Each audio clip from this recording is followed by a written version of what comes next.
Hi, this is the HardReset.Info YouTube channel, and today I'll show you how to log out from Gmail account on Android 14 device.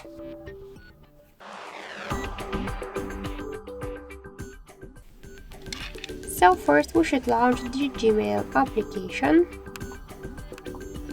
and then just tap on the right upper corner to log out from Gmail account in Gmail. We should first log out from Google account on our device.